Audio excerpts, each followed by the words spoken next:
times right now are terrifying. That's why I spoke to my cousin, who spoke to his mom, who spoke to her sister, who's actually my mom, about a doctor who is an expert in corona and has a vaccine. But more importantly, he looks the part. Bow tie, glasses, he owns books. If this were Science Tinder, I'd be swiping right. Okay, Pete the Duck. So how about you, Peter or Dr. Hotez? Okay, so Dr. Bowtie, how long have you been working on the vaccine for the coronavirus? Actually, for the last decade, we've had a coronavirus vaccine program, and up until... Okay, hold on, wait. We've known about this shit for 10 years? Son of a bitch! Oh my God, I almost fainted. Oh my God, Dr. Pete.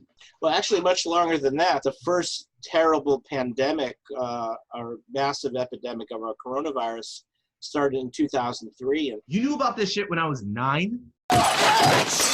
Yeah, and up until a few months ago, nobody cared about our coronavirus vaccine program. And now we're working furiously to get this vaccine and hope we can make a difference in this epidemic.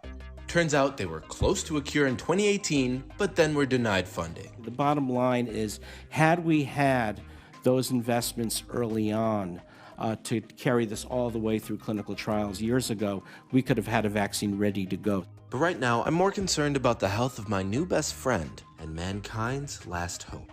Okay, so Dr. Hotez, since you are old, what are you doing to protect yourself from the virus, since that as an older person, you're way more affected than a young person like me? There's a kind of a false narrative about this virus that it was mostly a disease and virus of older people. Right. But the new numbers coming out of the Centers for Disease Control show that a quarter of those hospitalized are people between the ages of around 20 and 40.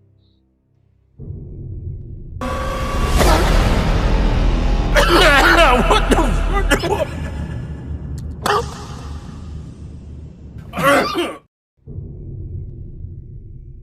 Hello?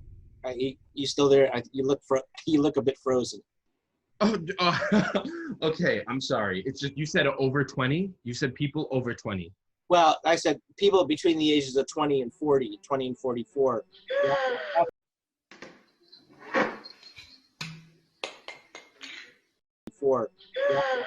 Okay. So the bottom line is, this business that you only social distance to protect your grandparents, it doesn't fly. You're social distancing to protect yourself and your friends.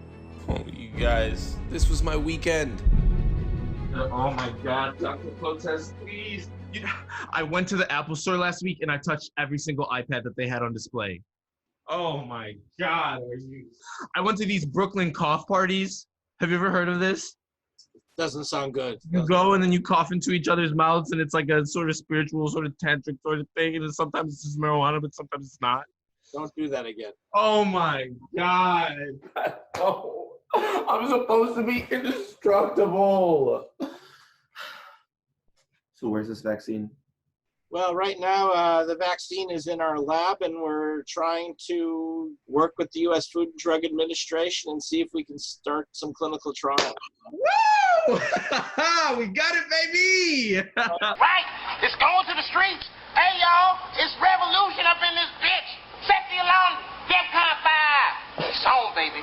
Got it, baby! So what's this? This is gonna drop like Friday, what? Like Sunday? What are we doing? Come on, we got the cure. Well, here's some bad news. It's going to take time to test, because you have to go through a long period of testing to make sure that not only does it work, but that it's also safe. Okay, so how long will that take?